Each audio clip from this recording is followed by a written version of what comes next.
bo'lish uchun nurg'un bo'limga ayirdim. Shu bo'limlar orqali so'zlayapman, so'zlayman. Fikringlar bo'lsa, qo'shilmaydigan yerlaring bo'lsa, har qanday vaqtda menga desanglar men tayyor. Birinchi Xitoy iqtisodiy birinchi bo'lim. Bugun so'zlamoqchi bo'lganim birinchi bo'lim Xitoy iqtisodiy davomli zavolga yuzlanyapti. Birinchi Xitoy iqtisodiy krizis, buni men 5-6 turga bo'ldim. 5-6 birinchi bo'limni 5-6 ga bo'lib so'zlayman. Birinchi Xitoy iqtisodiy krizisi o'ttirga chiqdi. Amerika yetakchiligidagi g'arb lageri orqa-orqadan Xitoyga qarshi texniklik cheklashni yo'lga qo'ydi. Bular Xitoy iqtisodini krizisga yetaklab ketib bordi. Amaliyotda krizisga kirib bo'ldi. Xitoy Dunyo savdo tashkilotiga kirgandan keyin iqtisodiy jihatda mislsiz harakatlantirgich kuchga erishdi. Xitoy virus tarqalishidan burun 2008-yili Dunyo pul muomala krizisidan keyingi dunyo pishiqlab ishlash zavodi va dunyo iqtisodining motori deb qarilib kelgan. Xitoy barliq davlatlar Xitoy bozori va bu zo'r bozor ilib kelgan fursatni qo'ldan berib qo'yishni xohlamadi. Xitoyning xalqaroga texmi ko'p qatnashishi Xitoy iqtisodiy taraqqiyotini texmi tezlatdi. Xitoy bu taraqqiyot afzalligini o'z oldiga dunyoni idora qiladigan iqtisodiy boylik va dunyoga tahdid soladigan siyosiy qurolga aylantirdi.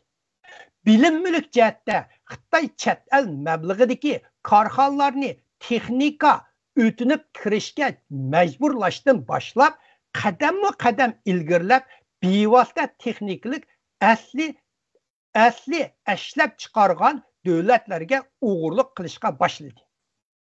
Xalqaro savdo jihatda xalqaro mezonga xohlagancha buzg'unchilik qilib savdo hamrohlariga xohlagancha savdo jazosi qo'llandi. Xalqaro aloqada hamkorlashgan davlat va organlarni Xitoy bekitgan turli siyosiy qizil siziqlarni qabul qilishga majburladi. İnsani hukuk jihatda Sharqiy Turkiston, Tibet, Hong Kong va Xitoy hukmronligidagi xalqning erkinligiga xohlagancha dafsanda qildi. Xitoy o'zining g'oyat zo'r bozorini yamchuq qilib, dunyoning nurg'un sohalarda Xitoyga bosh egishni talab qildi. Lekin Xitoy o'ylab boqmagan yeri shuki, dunyo Xitoyga bo'lgan bezorligi va qarishlig'i boshlanib ketdi. Xalqaroda Xitoyga bo'lgan pozitsiyadagi bu o'zgarishga 3 muhim ish to'kpa bo'ldi. 2019-yili Xitoy Hong Kongning bir davlat ikki xil tuzumini buzgan. Hong Kongning adliya mustaqilligini va fikr erkinligiga ziyon yetkazgan qilmishiga qarshi Hong Kongda ilib borgan million kishilik namoyish. 2022-yili Xitoy virusining dunyoga tarqalishi. 2021-yili keng ko'lamda oshkorlangan Sharqiy Turkistondagi irqiy qirg'inchilik. Bu 3 xil qirg'inchilik Xitoyning birla vaqtda 3 o'lchamda erkin dunyoga chiqilganligiga vakillik qiladi. Xalqaro va'daga osilik qilish, dunyo iqtisodiga tahdid silish, insoniy huquqni dafsanda qilish. Xitoy dunyo savdosiga kirgandan buyon dunyoning har qaysi joylarida Xitoyga qartilgan yig'ilgan noroziliklar 2019-yili portildi hamda tez suratda yamrab ketdi. Ikkinchi, Xitoyning ichidan chiqqan xabarlarga qaraganda Xitoyning iqtisodiy vaziyati hamma odamning o'ylaganlaridan nachar va jiddiy. Xitoyning iqtisodiy chekinib, ishsizlik iqimi butun Xitoyga tarqab ketdi. Beijing, Shanghai, Guangzhou, Guangdong qatorliq taraqqiy qilgan shaharlarda xizmat topolmagan ishlamchilar ko'chalarda qo'nib qolgan, xizmati bor sirtqa mol sotquchilarmi kirimning tuvanlab ketganligidan chidirda uxlashga majbur bo'lgan ko'rinishlar hamma yerda topqini bo'lgan bo'lib ketdi. Xitay yürgüzgen nöl tazlaşılığı virusunu Çinlingdeydi Xitaycı. Nöl tazlaş siyasi iqtisodga qattiq zarba berib, zo'r miqdordagi korxonalar vayron bo'ldi. Beijing, Shanghai, Shenzhen qatorliq birinchi safdagi shaharlardagi ishsizlar zo'r darajada ko'paydi. Ko'chalarda sargar donlar qo'shinining soni tuz siziqliq o'rlidi. İkinci, üçüncü liniyadagi shaharlarning ahvoli texmi ichinishliq. Soda ko'chalari kunduzmi odam yo'q olvosli shaharga aylandi. Chet el mablag'idagi zavodlarning zo'r miqdorda chekinib ketishi va zakosning shiddat bilan to'lab ketishini Xitoy mo'ljallamadi. Fan texnika birinchi ishlab chiqarish kuchi deb hisoblandi. Qimmati ta'minlash zanjiri, kasb zanjiri nuqtasidan qaraganda Xitoy texi o'rta darajalik texnika saviyada turadi. Üçüncü, Xitoy hukumat tarafining eng yangi sonliq ma'lumotning ko'rsatishicha 2023 oyda Xitoyning shahar bozorlaridagi ishsizlik nisbati 18,3% ga yetgan. Her 5 yoshning ichida birisi ishsiz qolgan. Xitoy o'zining mo'ljallashida 2023 yili oliy maktabni bitiradigan o'quvchilarning soni 11,500,000 dan oshdi ekan. Demak, ishga o'rinlashish masalasi texmi keskinlashadi. Erkin Osiyo radiosi Xitoy tarmoqining xabar berishicha, Xitoy Moliya ministri Liu Kun 2023 yili 3-oyning 1-kuni hukumat taraf o'tkazgan axborot e'lon qilish yig'inida oshkorlashicha 2022 yili bultur Xitoyning ommaviy xomchut kirimida 20 trilyon 370 milyard yuanga yetgan. Ommaviy xomchut chiqimi 26 trilyon 600 milyard yuanga yetib, chiqimi kirimidan 6,1% o'sgan. Chiqimi ko'p kirimdan. Moliya, Xitoy moliyasi 6 trilyon yuan ziyon tortgan. Bu texi hukumatning itqini, amaliyotda buni aslab o'taq bo'ladi. Xitoy iqtisodiy umumyuzlik gumurlashga, yuzlanish jarayonida eng qiyin va hal qilish tas masala moliya masalasi. Xitoyning moliya qiyinchiligining ochqichi bo'lsa, yerlik moliyaning umumyuzlik qiyin ahvol qilishi. Yerlik moliya degan har o'lkalarning, o o'lkaning ichidagi har shaharlarning ichidagi har noyalarning ochimda. Buni yerlik moliya deymiz. Hozir Xitoy iqtisodiy duch kelgan umumyuzlik qiyinchilik uymilik kupki kelib chiqqan masala emas. Oldingi 20 yilda Xitoy hukumati izchil moliya va pul muomala kupkini zo'raytishga tayinib bugunga davomlashib kelgan. Bu moliya va pul muomala kupki vayron bo'lib qolsa, Xitoy banklari davomlasha olmay qoladi. Buningdan pul muomala kirilishi kelib chiqadi. Davlatning bankasi ichilmaydi degan hamish yo'q bo'ldi degan gap. Xitoy bütün vaziyatni yig'ish turolmay qoladi. 4-chi, Xitoy manbalaridan ilingan sonliq ma'lumotlarning ko'rsatishicha, Xitoy sodasi davomli nacharlashib, zakos miqdori tez to'lab ketib boradi. Kasb sanoatlarning Xitoydan yutkilib ketib borganligi aniq bo'ldi. Sonliq ma'lumotlarda ko'rsatishicha, Xitoy 2023 yili ehtiyojlik tashqi savdo zakos taloni umum jihatdan 40% to'ladi. Buning ichida an'anaviy mahsulotning zakos taloni 50% to'ladi.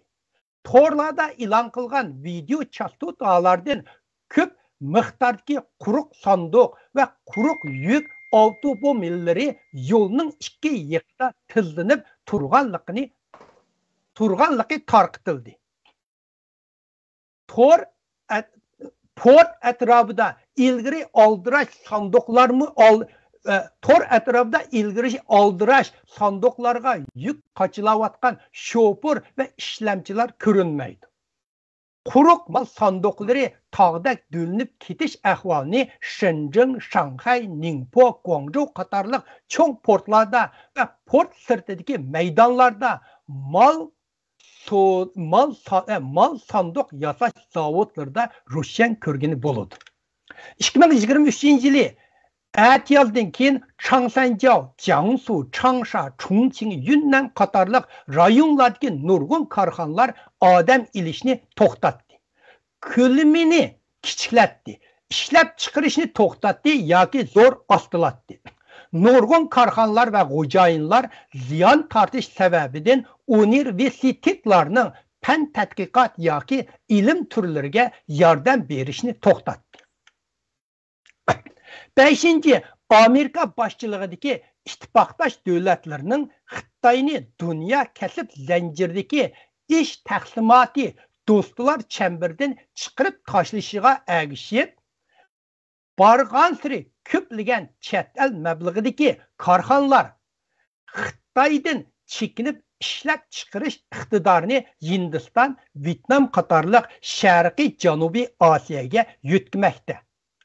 Kore'deki en çok devlet halkıgan karxana guruhi Samsung 2020 yılı Xitay'daki en ahırki akli iktidar Yanfun zavodunu ve kompüter zavodunu taqqıdı. 2019 yılı Avrupa İttifaqı Şərqi Janubi Asiyaga 6 milyar 10 milyon euro məbləğ salğan. 2021 yılı bunu köpəytib 26 milyar 500 milyon euro məbləğ saldı. Bundan Xitay iqtisadının veyran buluvatqını kögün buldu.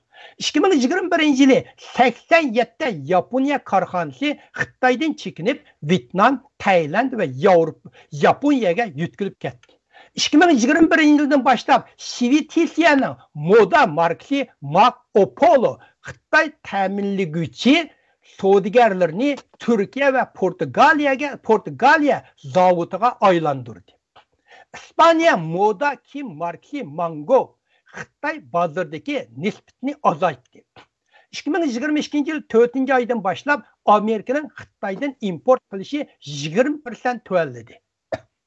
2023 yılı Alma şirketi Alma saat Apple Watch'ni Vietnamda işlep çıkırdığanlıqını ve iPad'ni Vietnamga yütkəydiğanlıqını ilan qıldı.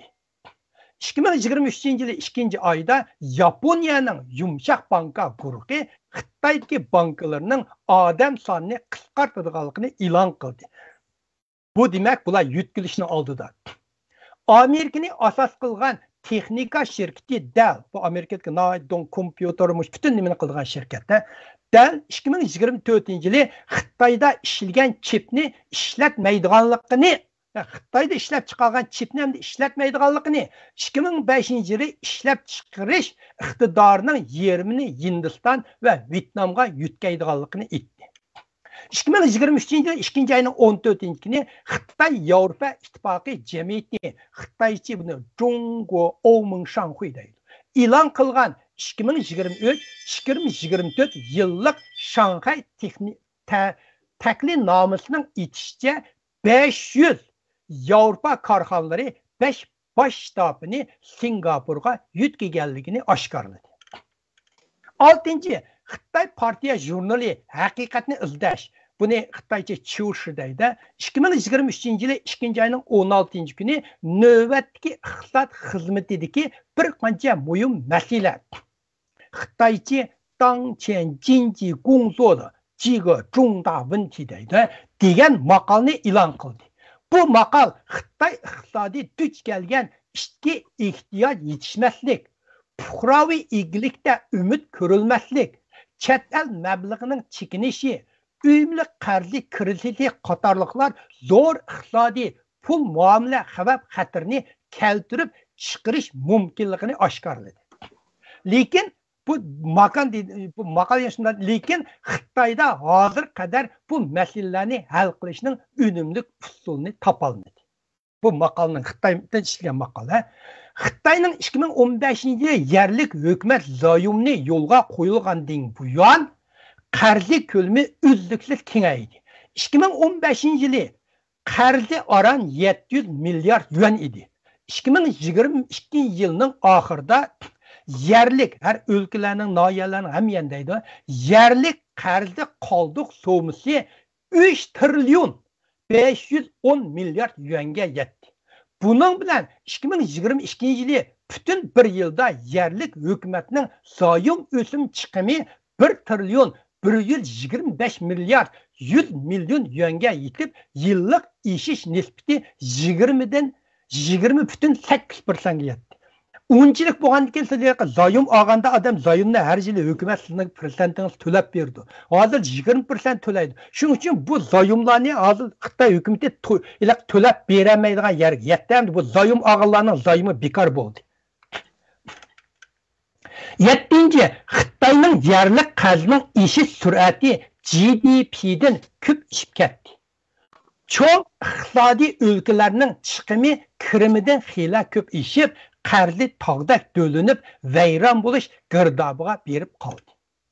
Xitoy hukumat tarafining eng yangi sonliq ma'lumotiga asoslanganda 2022 yilning oxirigacha Xitoy yerlik hukumat qarzi qoldiq so'mi 35 trilyon yuan bo'lib, 2021 yili oxiridagi 30 trilyon 500 milyar yuanga silishtirganda 15% oshdi. Bunda aytganda 2021 yilga qaraganda 2022 yili 15% o'sib ketganda Xitoyniki qarzi. Bu texi Xitoy tarafining sonliq ma'lumoti. Amaliyotda yerlik hukumatning amaliy qarzi ahvoli e'lon qilgan sonliq ma'lumotlardan ko'p ig'ir bo'lishi mumkin. 8. 2022 yili Xitoyning 3 aviatsiya şirketi Sapsini 30 milyar yuandan ishib ketdi. 2023 yili 1. ayning 13 kuni Jungo Donghang Nanhang şirketi arkadan uqtirish chiqarib, Amerikadagi omonat pini New York aksiya bozoridan chekindirib chiqadiganligini bayon qildi. 2021 yili 1. ayning 30 kuni Shanghai xalqaro aerodromi Paychik şirketi en yeni natija uqtirishni e'lon qilib, Paychikning sap ziyni 2 milyar 800-900 milyon yuanga yetganligini aytdi. Bu bir Shanghai aerodromininki aerodromninki ziyni, aerodrom bilan aeroplan ikki narsa. Birinchi bilim shu yerda bo'lsin, meni